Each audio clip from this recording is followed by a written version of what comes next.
نبی صلی اللہ علیہ وسلم نے فرمایا، مسند احمد کی روایت ہے، مومن مرد اور عورت پر جسمانی یا مالی یا اولاد کی طرف سے مستقل پریشانیاں آتی رہتی ہیں. یعنی جب آپ خود اسٹیبلش ہو جاتے ہیں، آپ کے حالات اچھے ہو جاتے ہیں، تو پھر بچوں کی فکریں شروع ہو جاتی ہیں.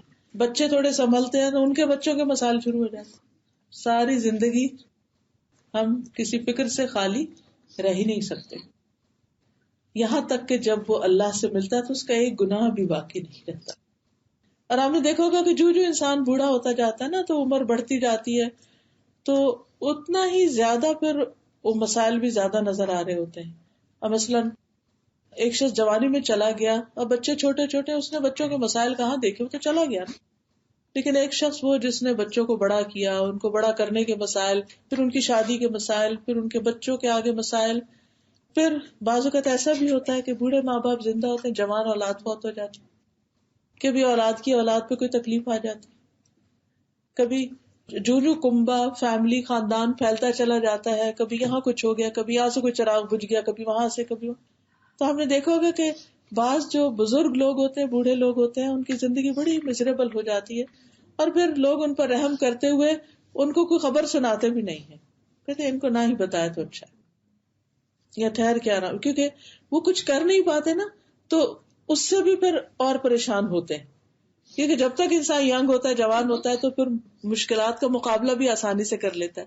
لیکن جب بڑھاپا آتا ہے تو پھر انسان خود مدد کا محتاج ہو جاتا ہے، کسی کی مدد کر نہیں پاتا، تو اس تکلیف کی شدت بھی زیادہ بڑھ جاتی. لیکن ایسے میں بھی انسان کو صبر سے کام لینا چاہیے. اور پھر آپ نے دیکھا کہ بڑھاپا بذات خود ایک تکلیف اور بیماری کی مستقل ہے. مسلسل کمزوری، کھانا صحیح ہضم نہیں ہو رہا، نظر نہیں آ رہا، سنائی نہیں دے رہا، چل نہیں پا رہے، گھٹنے بیٹھ گئے، ایک کے بعد ایک مسئلہ.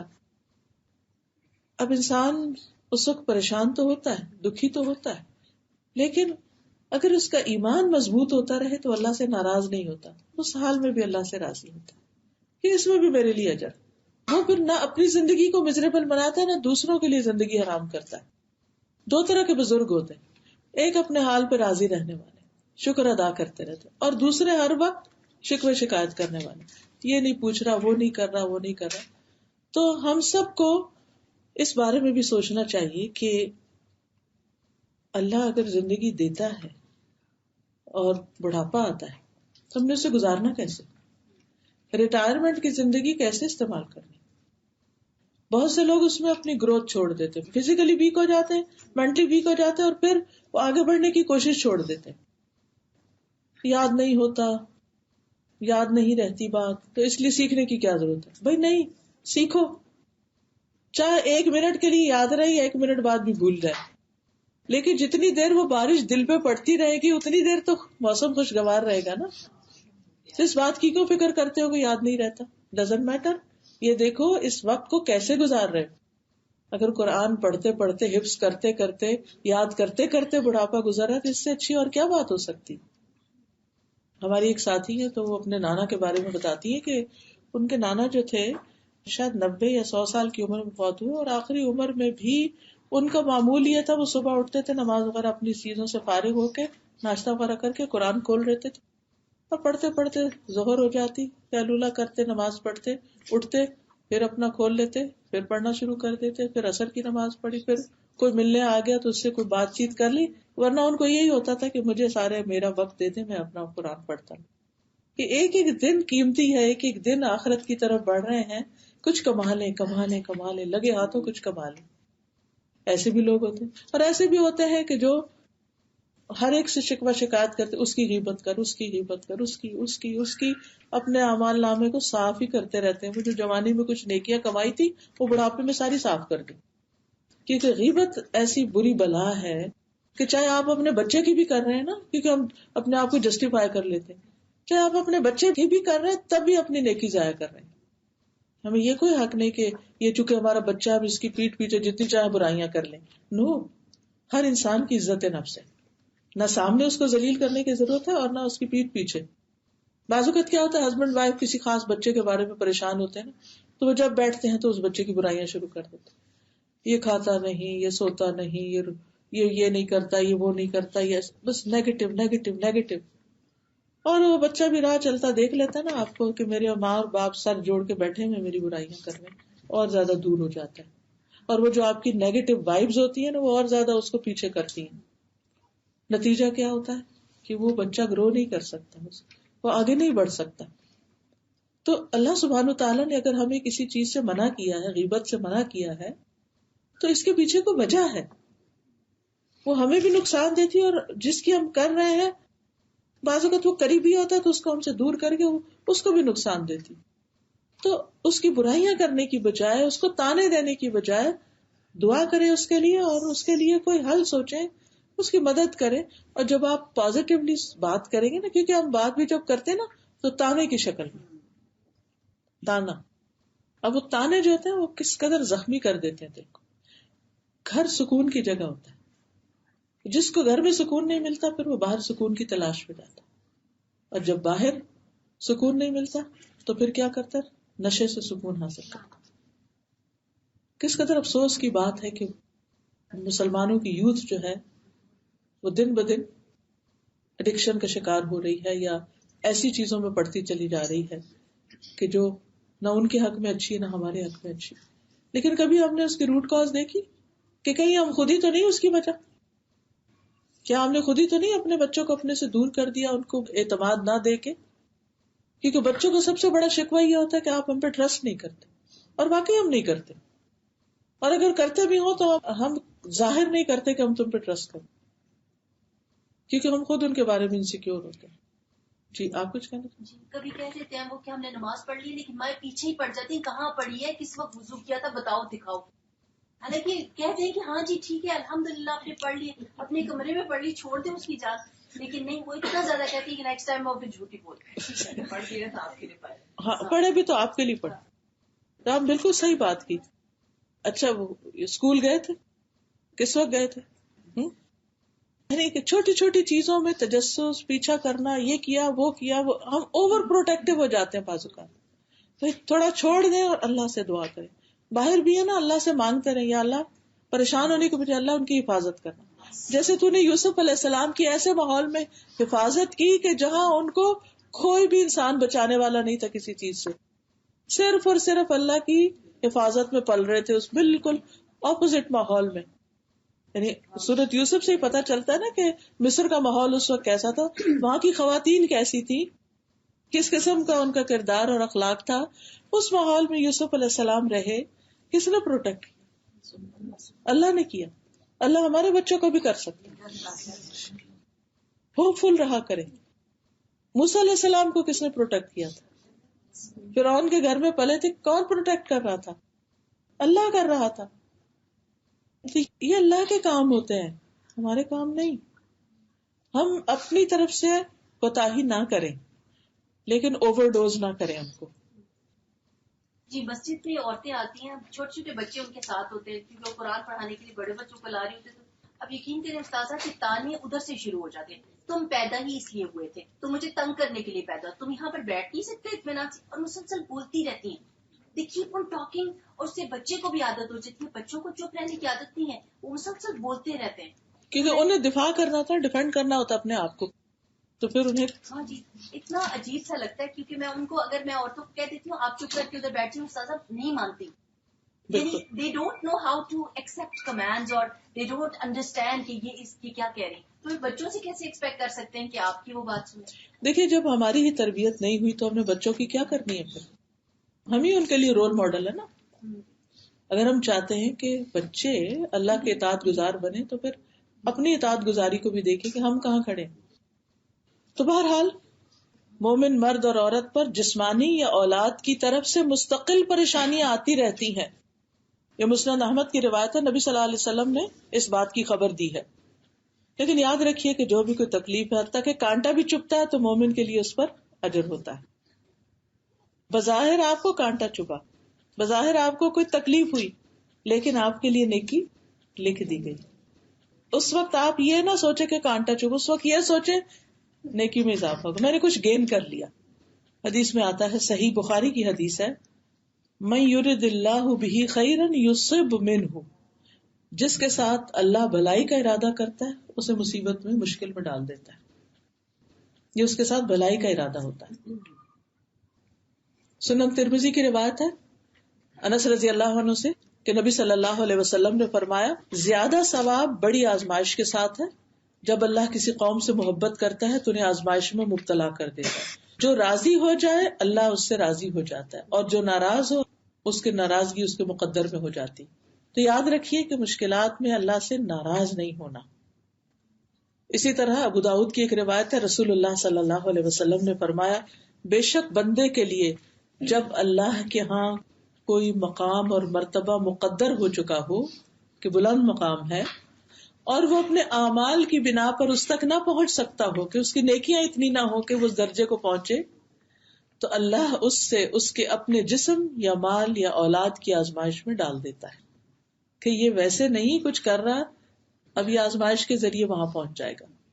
امام ابو داؤد کہتے ہیں کہ ابن نفیل نے یہ اضافہ بیان کیا اور پھر اللہ اسے صبر کی توفیق بھی دیتا ہے حتیٰ کہ اسے اس مقام اور مرتبے تک پہنچا دیتا ہے جو اللہ تعالیٰ کی طرف سے اس کے لیے مقدر کیا گیا ہوتا ہے. ایک اور روایت میں آتا ہے سلسلہ صحیحہ کی حدیث ہے اللہ تعالیٰ کے ہاں ایک آدمی کے لیے بلند مرتبے کا فیصلہ کر دیا جاتا ہے لیکن وہ اپنے اعمال کے بلبوتے پر وہاں تک رسائی حاصل نہیں کر سکتا. اس لیے اللہ اسے مسلسل ایسی آزمائشوں کے ساتھ آزماتا رہتا ہے جنہیں وہ ناپسند کرتا ہے. یعنی اس کی زندگی میں ناگوار سے ناگوار باتیں حالات آتے ہی رہتے ہیں یہاں تک کہ وہ اپنے مقام تک پہنچ جاتا ہے. اب یہ سب کچھ پس پردہ ہو رہا ہوتا ہے. لوگ دیکھتے ہیں تو وہ بڑا ترس کھاتے ہیں اور سوچتے ہیں کہ ہائے بیچارہ, اور بعض اوقات اس کو احساس بھی دلاتے ہیں. پھر اس طرح انسان سوچتا ہے کہ شاید میرے ساتھ بڑی زیادتی ہو رہی ہے لیکن حقیقت میں زیادتی نہیں ہو رہی ہوتی. تو لوگوں کی باتوں میں نہیں آنا چاہیے. خود سے ہی نہیں کہنا چاہیے میری تو قسمت پھوٹی ہوئی. نہیں, اللہ سبحانہ و تعالیٰ کچھ دینا چاہتا ہے تو وہ ایک طرف سے تکلیف میں مبتلا کر کے دوسری طرف سے جو کچھ عطا کر رہا ہے اگر اس عطا اور بخشش پر نظر ہو تو تکلیف ہلکی ہو جاتی کہ یہ تو کچھ بھی نہیں. پھر اسی طرح جو شخص نبی صلی اللہ علیہ وسلم سے جتنی محبت کرتا ہے اس پر بھی اتنی آزمائشیں آتی کیونکہ وہ سنت پر عمل کرنے لگتا ہے کہ جو آپ سے محبت کرتا ہے وہ آپ کے طریقے پہ چلتا ہے, جو آپ کے طریقے پہ چلتا ہے لوگ اس کی مخالفت شروع کر دیتے ہیں. اور آپ نے فرمایا جو مجھ سے محبت کرتا ہے اس کی طرف آزمائش اس سیلاب سے بھی زیادہ تیز رفتاری سے آتی ہے جو اپنے بہاؤ کی طرف تیزی سے چلتا ہے. اب یہ ہے کہ کیا پھر اس کا مطلب یہ ہے کہ انسان مشکلات مانگے اور مشکلات پر راضی رہے اور ان کو دور کرنے کی کوشش نہ کرے؟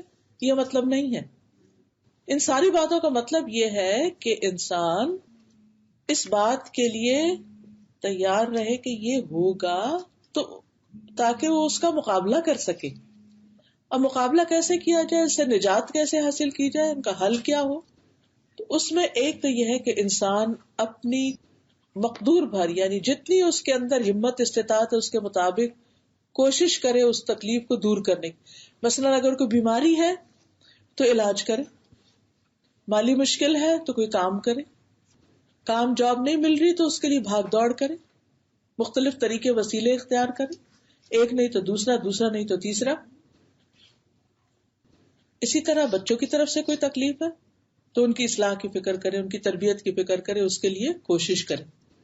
تو نمبر ایک یہ کہ انسان کوشش کرتا ہے, تکلیف مانگے کبھی نہیں, ہمیشہ عافیت مانگے کہ اللہ مجھے بچا کر, اور ایسی تکلیف سے تو ضرور بچانا کہ جس میں میرے ایمان کو خطرہ ہو, لیکن آ جائے تو کوشش سے اس کو دور کرے, اس سے بچے بھی اور اس سے دور بھی ہو. اور اس کے ساتھ ساتھ سب سے بڑھ کر اللہ کی طرف رجوع کرے. الذین اذا اصابتهم مصیبۃ قالوا انا للہ وانا الیہ راجعون, فوراً اللہ کی طرف رجوع, کیونکہ اللہ سبحانہ وتعالیٰ فرماتے ہیں وَلَقَدْ أَخَذْنَاهُمْ بِالْعَذَابِ فَمَا اسْتَكَانُوا لِرَبِّهِمْ وَمَا يَتَضَرَّعُونَ, ہم نے انہیں عذاب کے ذریعے پکڑا مگر یہ نہ اپنے رب کے سامنے جھکتے ہیں نہ گڑ گڑاتے ہیں. یعنی اللہ تعالیٰ کیا چاہتا تھا کہ اس تکلیف میں یہ رب کی طرف جھکیں, رب کے سامنے جھکیں, نمازیں زیادہ کر دیں, گڑ گڑائیں, روئیں, لیکن ان پہ تو کچھ اثر ہی نہیں ہوا, یہ اور زیادہ بگڑ گئے. جو نماز پڑھ رہے تھے وہ بھی چھوڑ دی. دو طرح کے لوگ ہوتے ہیں نا, ایک تکلیف میں رب کی طرف رجوع کرتے ہیں اور ایک وہ جو رب سے منہ موڑ لیتے ہیں. تو رب سے مایوس نہیں ہونا، منہ نہیں موڑنا. اللہ تعالیٰ فرماتے ہیں وَأَخَذْنَاهُمْ بِالْعَذَابِ لَعَلَّهُمْ يَرْجِعُونَ، ہم نے ان کو عذاب کے ساتھ، تکلیف کے ساتھ پکڑا تاکہ وہ واپس لوٹیں، اللہ کی طرف رجوع کریں. بعض اوقات ایسا تھا نا، ہماری عبادتوں اور دعاؤں، ذکر، ان چیزوں میں کمی ہو رہی ہوتی ہے، تو اللہ تعالیٰ کسی ایسے مشکل میں ڈالتا ہے کہ ہمیں پھر لا محالہ دعاؤں میں کثرت کرنی ہی پڑتی. پھر اسی طرح اللہ سبحانہ تعالیٰ پر بھروسہ کریں، حال دعائی نہ کر دیں، شور نہ مچائیں، یہ نہ سوچے کہ اب کیا ہوگا، پتہ نہیں اب تو بس دنیا ختم ہونے لگی. نہیں، اللہ ہے نا، اللہ پہ توکل، اللہ پہ بھروسہ. قُل لَن يُصِيبَنَا إِلَّا مَا كَتَبَ اللَّهُ لَنَا، کہہ دیجیے ہمیں ہرگز کچھ تکلیف نہیں پہنچے گی مگر جو اللہ نے لکھی. کئی دفعہ ایسے بھی ہوتا ہے کہ کوئی بیماری ہو جاتی ہے تو لوگ کہتے ہیں اس میں تو تم بچو گے ہی نہیں، مر ہی جاؤ. کچھ دن پہلے ایک خاتون اپنے بچے کا قصہ سنا رہی تھی، ان کو کینسر ہوا، لیکن اس کے بعد یہ کہ دعائیں کی اور جو بھی کوششیں کی انہوں نے، اور الحمدللہ اس کے بعد جب ٹیسٹ کرایا تو سب کچھ کلیئر تھا. تو آپ کو نہیں پتا بیماری بڑھے گی یا گھٹے گی، آپ کو نہیں پتا کہ انسان مرے گا یا جیے گا، لیکن نیگیٹو سائڈ پہ مت سوچے، منفی باتیں نہ سوچے اور دوسروں کو منفی باتیں کہیں بھی نہ. ہوپ دلاتے رہے آخری لمحے تک دلاتے رہے کہ خیر ہوگی. پھر یہ یاد رکھے کہ سورۃ زمر میں جیسے آتا ہے ان ارادنی اللہ بضر ہل ہن کاشفات ضرہ، اگر اللہ میرے ساتھ کسی تکلیف کا ارادہ رکھتا ہے تو کیا کوئی میری تکلیف دور کر سکتا ہے؟ تمہارے معبود جو ہے اس تکلیف کو ہٹا سکتے ہیں. او ارادنی برحمت ہل ہن ممسکات رحمتی، اگر میرے ساتھ رحمت کا ارادہ کر لے تو کیا وہ تمہاری دیویاں یا دیوتا جو ہے وہ اس رحمت کو روک سکتے ہیں؟ کوئی بھی رحمت کو نہیں روک سکتا اللہ کی. قل حسبی اللہ علیہ یتوکل المتوکلون، لہذا آپ نے ہر مشکل، تکلیف اور غم، مصیبت کے موقع پر لازم پڑھنا ہے حسبی اللہ. ڈاکٹر کے پاس بیٹھے ہوئے نا، انویسٹیگیشن ہو رہی ہیں، ٹیسٹ ہو رہے ہیں، حسبی اللہ و نعم الوکیل. ابراہیم علیہ السلام کو جب آگ میں پھینکا گیا تھا تو انہوں نے کیا پڑھا تھا؟ حسبی اللہ و نعم الوکیل. آگ ٹھنڈی ہو گئی. جو رب آگ ٹھنڈی کر سکتا ہے، کیونکہ آگ اسی کے ایذن سے گرم ہوتی ہے نا، تو وہ رب ہر تکلیف کو دور کر سکتا ہے. اسپرٹس ہائی رکھے. اور اگر کوئی مالی پریشانی ہے تو اللہ سبحانہ تعالیٰ وہاں سے رزق دیتا ہے بعض اوقات انسان کو جہاں سے انسان سوچ بھی نہیں سکتا. اور جو اللہ پہ بھروسہ کرے وَمَن يَتَوَكَّلْ عَلَى اللَّهِ فَهُوَ حَسْبُهُ، تو وہ اس کے لیے کافی ہے. ان اللہ بالغ امرہ قد جعل اللہ لکل شیء قدرا، اللہ اپنا کام پورا کر کے رہے گا. اللہ نے ہر چیز کے لیے ایک اندازہ مقرر کر رکھا ہے کہ کس کام کو کب ہونا چاہیے. ہم جلدی کرتے لیکن اللہ سبحانہ تعالیٰ ایک وقت کے بعد ہی اس مشکل کو دور کرتا ہے تاکہ اس وقت تک ہم کچھ مزید نیکیاں کما لیں، اپنی اصلاح کر لیں. پھر یہ ہے کہ اپنی حاجات صرف اللہ کے سامنے رکھیں، اللہ سے مانگتے رہیں، صرف اللہ کو پکارے. ایاک نعبد و ایاک نستعین. ابو ہریرہ سے مروی ہے کہ رسول اللہ صلی اللہ علیہ وسلم نے فرمایا جو مسلمان اپنا چہرہ اللہ عز و جل کے سامنے گاڑ کر کسی چیز کا سوال کرتا ہے، سجدے میں کرتا ہے یا ویسے دعا کر کے، اللہ اسے وہ چیز ضرور عطا کرتا ہے، خواہ جلدی عطا کرے یا ذخیرہ کر کے پاس رکھے. پوری توجہ کے ساتھ، پوری محبت کے ساتھ، شوق کے ساتھ اس سے مانگیے، اور خاص طور پر آدھی رات کو اٹھ کے تہجد کے وقت، کیونکہ اس وقت آسمان کے دروازے کھول دیے جاتے ہیں. پکارنے والا پکارتا ہے کوئی دعا کرنے والا کہ اس کی دعا قبول کی جائے، ہے کوئی مانگنے والا کہ اسے دیا جائے، ہے کوئی مصیبت زدہ کہ اس کی مصیبت دور کر دی جائے. اور جو مسلمان اس وقت دعا کرتا ہے اللہ تعالیٰ اس کی دعا قبول کر لیتا ہے، سوائے اس عورت کے جو اپنی شرمگاہ کے ذریعے کمائی کرتی ہے، یعنی پروسٹیٹیوشن کا پیشہ اختیار کرتی ہے. یعنی گناہ کے کام، غلط کام جو ہیں ان سے کیا ہوتا ہے؟ دعاؤں کی قبولیت میں رکاوٹ آ جاتی ہے. تو حرام کام چھوڑ دینے چاہیے. پھر اسی طرح دعا رات کو آنکھ کھلے تو لا الہ الا اللہ وحدہ لا شریک لہ لہ الملک ولہ الحمد وہو علی کل شیء قدیر الحمد للہ وسبحان اللہ ولا الہ الا اللہ واللہ اکبر ولا حول ولا قوة الا باللہ اللہم اغفر لی. آپ نے سائڈ بدلی، آپ کی آنکھ کھل گئی، تسبیح پڑھیں گے اور دعا کریں، اس وقت بھی دعا قبول ہوتی. پھر یہ کہ اللہ تعالیٰ سے بدگمان نہیں ہونا، اللہ کے فیصلوں پہ راضی رہنا ہے. یعنی دعا اگر جلدی قبول نہیں ہو رہی تو بھی مایوس نہیں ہونا کہ میری تو اللہ سنتا ہی نہیں. بھئی اللہ نہیں سنے گا تو کون سنے گا؟ وہ سنتا ہے، لیکن دینے کا ایک وقت ہے، ایک طریقہ ہے اس کا. کبھی وہی کچھ دے دیتا ہے، کبھی اس کے بدلے اور مصیبت ٹال دیتا ہے جو ہم نے نہیں دیکھی ہوتی، وہ غیب سے ہی اس کو دور کر دیتا ہے، اور کبھی آخرت کے لیے ذخیرہ کر دیتا ہے. اور پھر مصیبت کو اپنے لیے برا نہ سمجھے کبھی بھی. میرے ساتھ بہت برا ہوا، یہ جملہ اپنی زندگی سے نکال دو، یہ اچھا نہیں ہوا میرے ساتھ. نہیں، لا تحسبوه شرا لکم بل هو خیر لکم. یہ بات کب کہی گئی تھی؟ جب حضرت عائشہ پر بہتان لگا تھا، اور صرف حضرت عائشہ اور نبی صلی اللہ علیہ وسلم نہیں، ان کے والدین ہی نہیں، سارا مسلمانوں کا جو جتنے بھی مسلمان تھے اور سارا مدینہ وہ اس سے متاثر ہوا تھا. اتنا بڑا حادثہ ہوا. اللہ تعالیٰ فرماتے لا تحسبوه شرا لکم، یہ بھی کچھ برا نہیں ہے، اس میں بھی کوئی خیر ہے. تو جب کوئی ایسی چیز ہو تو آپ کہیں کہ اس میں کوئی خیر ہی ہوگی، اللہ سے توقع رکھیں کہ خیر ہی ہوگی. وَإِن كَرِهْتُمُوهُنَّ فَعَسَىٰ أَن تَكْرَهُوا شَيْئًا وَيَجْعَلَ اللَّهُ فِيهِ خَيْرًا كَثِيرًا. ہو سکتا ہے کہ ایک چیز تم ناپسند کرو اور اللہ تعالیٰ اسی کے اندر خیر کثیر رکھ دے. پھر صبر اور نماز سے مدد لینا. وَاسْتَعِينُوا بِالصَّبْرِ وَالصَّلَاةِ. صبر کیا ہے کہ واویلا نہیں کرنا، منہ سے کچھ نہیں کہنا، منفی باتیں نہیں کرنا، اللہ کو پکارتے رہنا. دل بھر جائے، رونا آئے تو رو لے اللہ کے سامنے، کوئی حرج. اللہ سے بڑھ کر اپنا کون ہو سکتا ہے. جو آپ نے بات کی نا کہ ڈونٹ سے بیڈ ورڈز یا کچھ، تو میں سوچ رہی تھی کہ ہم سب کو اور اپنے یوتھ کو خاص طور پہ بہت کامن ہو گیا. I am having a bad day, I am going through tough time, I am going through chaos, I am going through terrible time. یعنی یہ بہت کامن جملے آج کل. ہاں، ان کو بار بار نہیں دہرانا چاہیے، کیونکہ وہ جو منفی جملے ہوتے ہیں نا، ان کا پھر ہم پر منفی اثر ہوتا ہے. ہم نیگیٹیوٹی اپنے اتو پہ اور سارے ماحول میں بھی پھیلا دیتے ہیں. جس کو اس طرح سناتے ہیں باتیں کر کے، پھر وہ سب بھی پریشان ہوتے ہیں. کیا کہا جائے؟ الحمد للہ علی کل حال. نبی صلی اللہ علیہ وسلم پر اگر کوئی تکلیف کا وقت آتا، کہتے الحمد للہ علی کل حال، ہر حال میں اللہ کا شکر، جس حال میں رکھے راضی. ہمارے تو کلچر میں اور ہماری لغت میں تو یہی باتیں کی جاتی ہیں، اللہ جس حال میں رکھے راضی.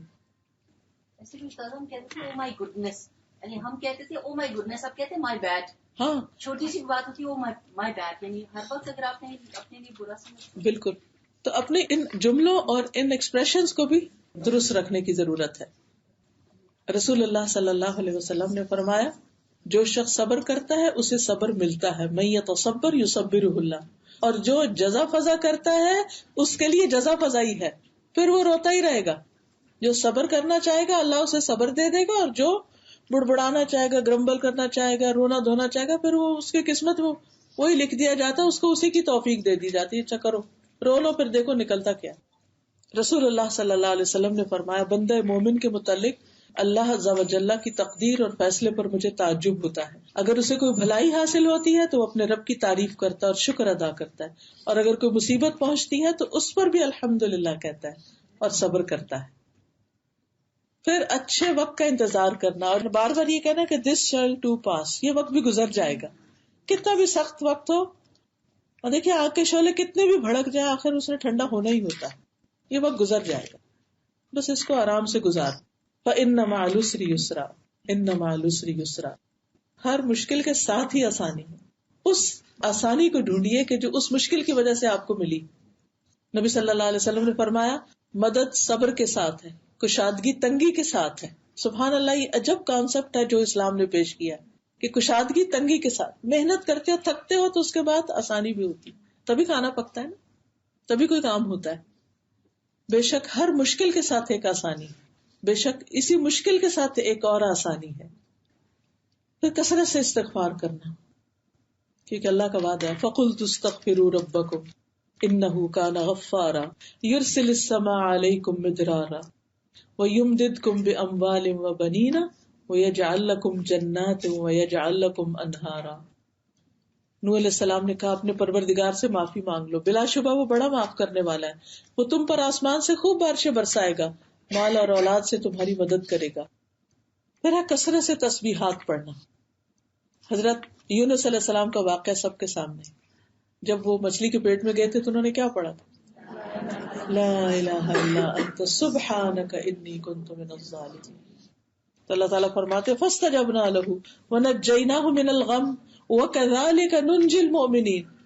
ہم نے اس کی دعا قبول کر لی اور ہم نے اس کو غم سے نجات دی۔ خاص طور پر غم سے نجات کے لیے بہترین نسخہ ہے، اور مومنوں کو ہم ایسے ہی نجات دیتے ہیں، یعنی باقی مومنوں کے لیے بھی یہی ہے۔ اور اگر انسان نہیں تسبیح کرتا فلولا انہ کان من المسبحین للبث فی بطنہ الی یوم یبعثون، اگر تسبیح نہ کرتا تو مچھلی کے پیٹ میں یہ قیامت تک رہتا۔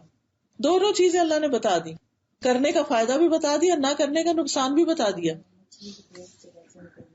کیسے نکلے اتنی بڑی مشکل سے، کیسے نکلے؟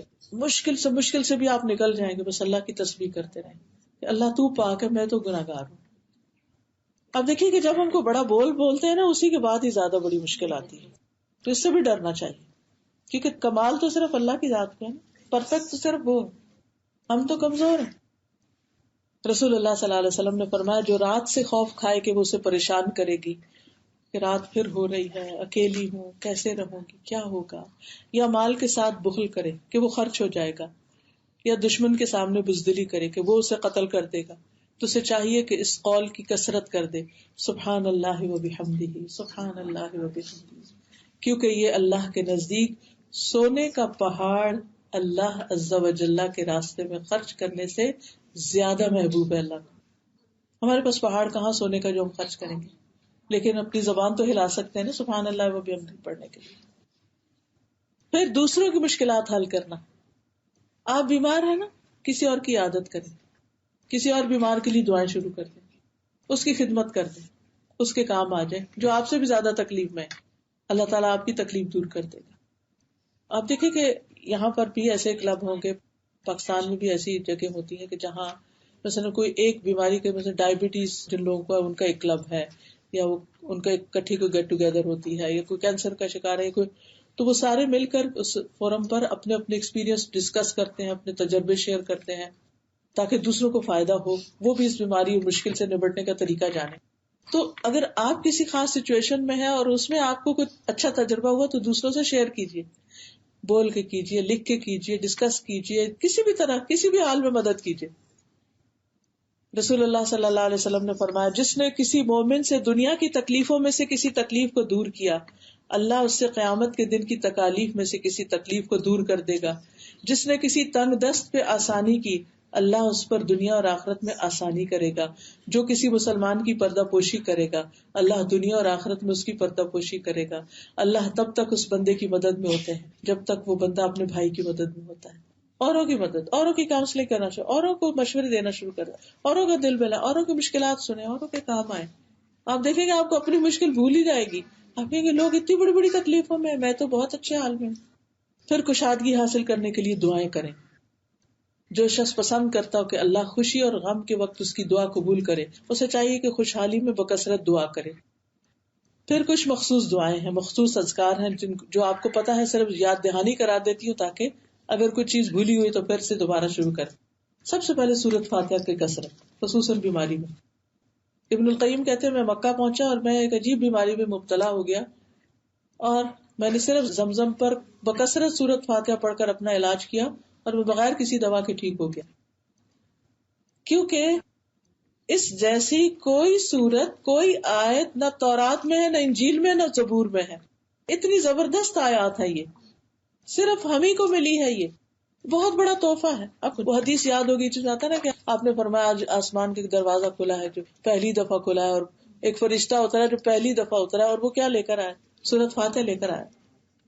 یعنی کہ یہ سورت جو ہے معمولی سورت نہیں، شفا کے لیے تو ہے، اس کا نام ایک شفا بھی ہے، لیکن اس کے علاوہ بھی کسی مشکل میں ایاک نعبد و ایاک نستعین، ایاک نعبد و ایاک نستعین، تو اس سے بھی مشکل آسان ہو۔ یہ کافیہ بھی ہے، شافیہ بھی ہے، ذکر بھی ہے، دعا بھی ہے، حسن بھی ہے، قلعہ ہے، رقیہ ہے، مفتاح ہے، اس کے سارے نام۔ تو اس لیے پورے یقین سے اس کو پڑھیے. پھر اپنی توحید کو خالص کریں. اللہ اللہ ربی لا اشرک بہ شیئا.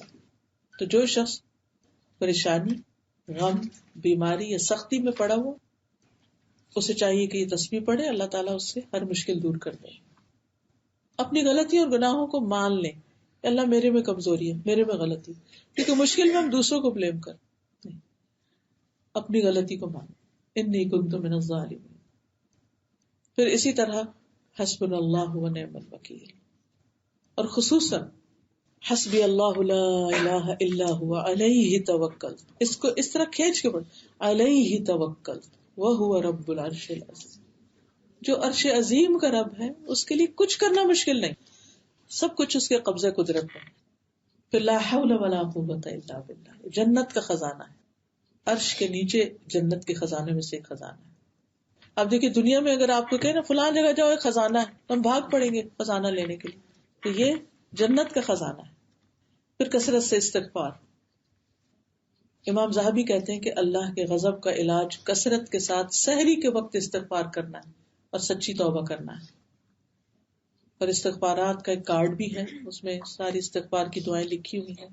اگر آپ کے پاس ہو تو ایک دفعہ دن میں، اور خصوصاً پریشانی کے دنوں میں اس کو پڑھتے رہیے. پھر اسی طرح نبی صلی اللہ علیہ وسلم پر جب کوئی تکلیف آتی تو آپ پڑھتے لا الہ الا اللہ العظیم الحلیم، لا الہ الا اللہ رب العرش العظیم، لا الہ الا اللہ رب السماوات ورب الارض ورب العرش الکریم. پھر اسی طرح رنج و غم دور کرنے کی دعا، اللہم انی اعوذ بک من الہم والحزن والعجز والکسل والجبن والبخل وضلع الدین وغلبۃ الرجال. فجر کی سنتوں کے بعد بیٹھ کے دعائیں پڑھ کے پھر آگے بڑھیں. یا حی یا قیوم برحمتک استغیث. پھر اللہ کی رحمت سے امید، اللہم رحمتک ارجو فلا تکلنی الی نفسی طرفۃ عین. اللہ مجھے میرے نفس کے حوالے نہ کرنا، بہت چھوٹا ہے میرا دل، میں اتنی تکلیفیں برداشت ہی نہیں کر سکتی، میرا ایمان نہ جائے کہیں، اس میں کوئی کمی کمزوری نہ آ جائے. وَأَصْلِحْ لِي شَأْنِي كُلَّهُ لَا إِلَٰهَ إِلَّا أَنْتَ. پھر اسی طرح اگر کوئی روحانی تکالیف وغیرہ ہے تو رقیہ کا پڑھنا. اسی طرح اللہم انی امتک بنت امتک بنت عبدک ناصیتی بیدک ماض فی حکمک عدل فی قضاؤک اسألک بکل اسم هو لک سمیت به نفسک او علمتہ احدا من خلقک او انزلتہ فی کتابک او استأثرت به فی علم الغیب عندک ان تجعل القرآن ربیع قلبی ونور صدری وجلاء حزنی وذہاب ہمی وغم. حدیث میں آتا ہے کہ ایسے شخص کا غم ضرور خوشی میں تبدیل ہو جائے. تو اللہ تعالیٰ سے دعا ہے کہ اللہ تعالیٰ ہمیں عمل کی توفیق دے. مشکل چھوٹی ہو یا بڑی، تکلیف چھوٹی ہو یا بڑی، پریشانی چھوٹی ہو یا بڑی، اللہ کی طرف رجوع میں ہی حل. تو مشکلات سے نجات دراصل اللہ کی طرف رغبت کرنے میں، کیونکہ اللہ نے ہمیں اپنے لیے بنایا. ہم اس سے بھاگتے ہیں تو اللہ تعالیٰ مختلف طریقوں سے ہمیں اپنی طرف بلاتا ہے. وآخر دعوانا ان الحمد للہ رب العالمین. استاذ آپ نے جو ایک بات کی کہ اچھے وقت کا انتظار کرنا، تو مجھے یاد آ رہا تھا ہم نے ایک کتاب پڑھی تھی الوسائل المفیدہ للحیات سیدہ، ویز آف ہیپی لائف. اگر جیسے آپ کو بہت ڈپریشن ہو رہا ہے یا آپ کو لگتا ہے نا کہ مجھے مثلاً بعض دفعہ ہوتا ہے کہ ہمارے پاس سب کچھ ہوتا ہے لیکن ہم اندر سے خوش نہیں ہوتے، اس کتاب میں تقریباً 23 ٹپس ہیں، چھوٹی چھوٹی اور اتنی افیکٹو ہیں کہ جب آپ وہ لیکچر سنیں گے نا تو آپ کو جس سے اندرونی خوشی جو ہوتی ہے نا کہ انسان اندر سے کیسے خوش ہو، اس میں ایک بات تھی کہ جیسے انسان ہمیشہ ایک اصول اپنی زندگی کا بنائے کہ prepare for the worst and hope for the best. یعنی مشکلات کے لیے اپنے آپ کو ہمیشہ تیار رکھیں، کیونکہ آپ دیکھیں جتنا زیادہ ہم پریپیئرڈ ہوں گے اتنا ہی اچھا ہم مشکل کو ہینڈل کریں گے. جیسے فار ایگزامپل آپ دیکھیں کہ فیملی میں کسی کی ڈیتھ ہونا، ہم سب کو پتا ہے کہ کوئی بھی انسان کسی وقت بھی جا سکتا ہے. جب انسان اس چیز کے لیے تیار ہوتا ہے نا تو پھر کیا ہوتا ہے کہ جب وہ وقت آتا ہے تو ہمیں یاد رہتا ہے کہ مجھے پہلا ریئیکشن کیا کرنا ہے، انا للہ و انا الیہ راجعون کہنا ہے، اور پھر ہم اس وقت اپنے آپ کو زیادہ کمپوزڈ رکھتے ہیں. لیکن اگر ہم کہتے نہیں نہیں میں تو سوچنا بھی نہیں چاہتی، نہیں نہیں ایسے نہیں ایسے نہیں، تو وہ جب وقت آتا ہے تو پھر ہم زیادہ پینک ہو جاتے ہیں. اس لیے اپنے آپ کو ان چیزوں کے لیے تیار بھی رکھیں اور اس کے ساتھ ساتھ اللہ تعالیٰ سے پھر اچھی امید بھی. جی اسی طرح ایک اور جو بہت مجھے الحمدللہ ہم لوگوں نے کورس آفر کیا تھا، میرا جینا میرا مرنا، اس کے بھی لیکچرز بہت ہی خوبصورت ہیں، اور اس میں اساتذہ کے جیسے شروع کے جو لیکچرز ہیں اس میں ڈپریشن سے ریلیٹڈ، اور اسی طرح آپ کس طرح اپنی زندگی پروڈکٹیو بنائیں، اپنی ہیبٹس کو اچھا کریں، آپ ان لیکچرز کو بھی سننا شروع کریں. بہت سارے اسٹوڈینٹس نے ان کو سنا تو ان کے لیے ایک لائف چینجنگ ایکسپیرینس تھا کہ جیسے ماشاءاللہ ان کلاسز سے موٹیویٹ ہو کے انہوں نے پھر جیسے آن لائن کلاسز یا مختلف قرآن کی کلاسز کو جوائن کیا. تو آپ دیکھیں کہ بعض دفعہ ہم بہت ساری چیزیں سیکھ لیتے، مثلا آج کی مجلس اتنی پروڈکٹیو تھی، اتنی لائٹننگ تھی نا، اتنی ساری باتیں ہم نے آج گیدر کی. اب کیا ہوتا ہے کہ اگر آپ اس کو کنٹینیو نہیں رکھیں گے تو پھر آپ بھول جائیں گے. تو اس لیے اپنی ایک روٹین بنائیں. الحمدللہ آپ farhadhashmi.com پہ جائیے، یا آپ کے پاس اگر آئی پیڈ ہے، فون ہے، کوئی بھی ڈیوائس ہے، آپ اس پہ قرآن ان ہینڈ یا قرآن فار آل اپلیکیشن ڈال لیں. جب آپ کا دل کرے آپ وہاں پہ مختلف لیکچرز کو سن سکتے ہیں.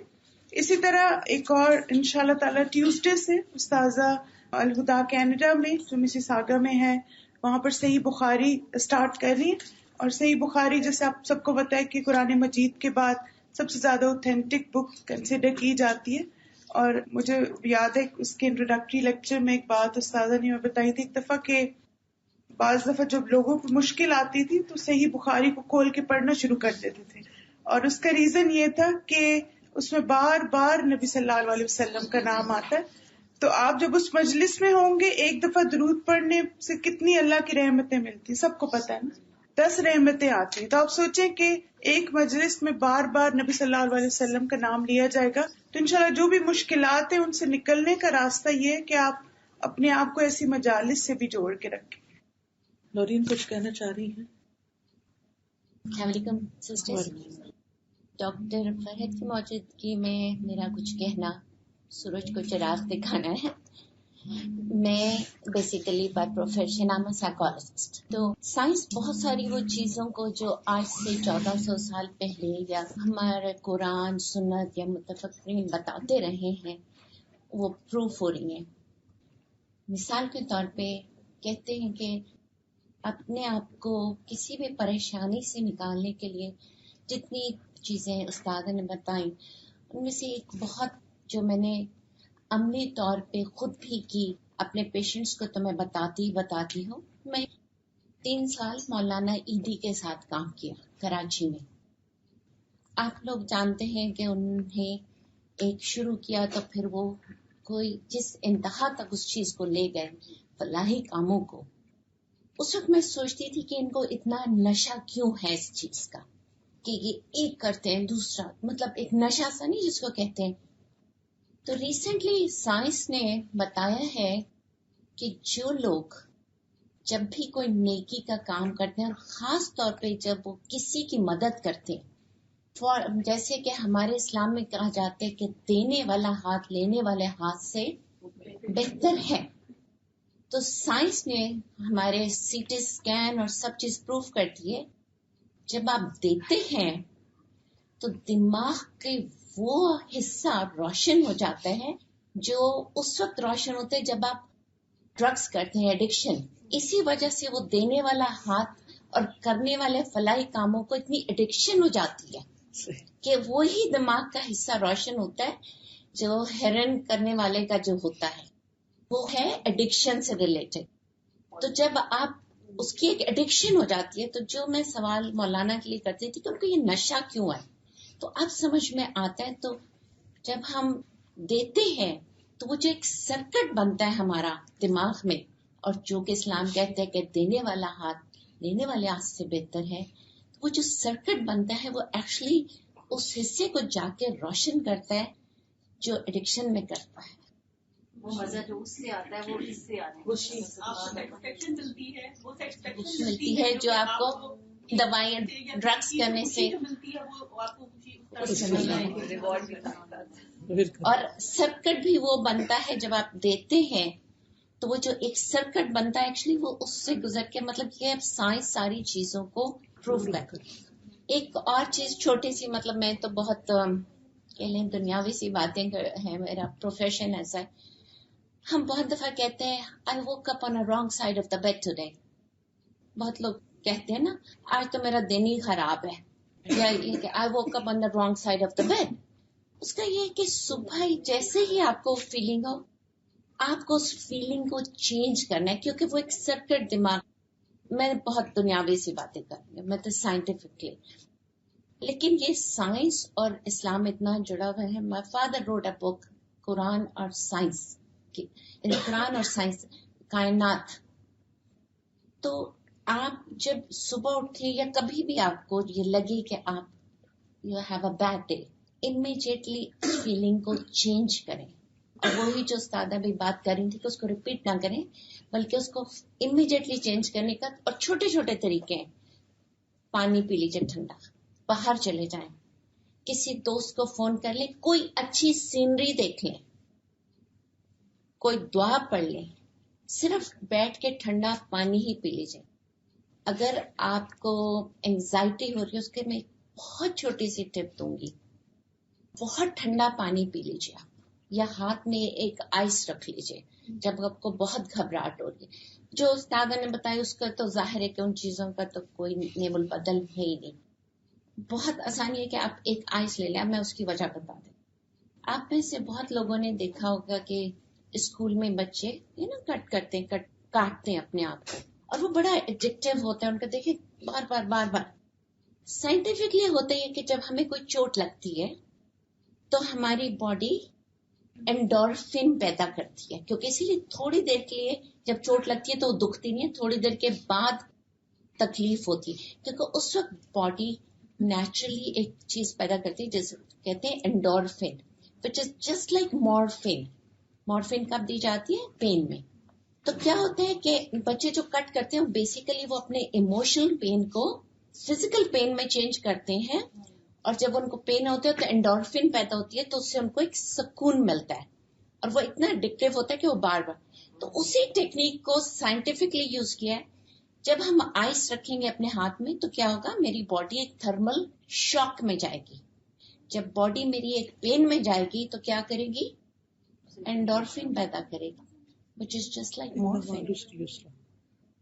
تو چھوٹی چھوٹی چیزیں انسان، مطلب یہ کہ یہ سائنٹیفکلی ظاہر ہے جو سادہ بتا رہی ہیں ان کا تو وہ نہیں، لیکن چھوٹی چھوٹی چیزیں اگر آپ، لیکن اسی طرح مطلب اپنے آپ کو ایک اور کہ جب آپ کو بہت زیادہ گھبراہٹ ہو رہی ہے، یا خاص طور پہ کوئی چیز آپ اپنے ذہن سے نہیں نکال پا رہے.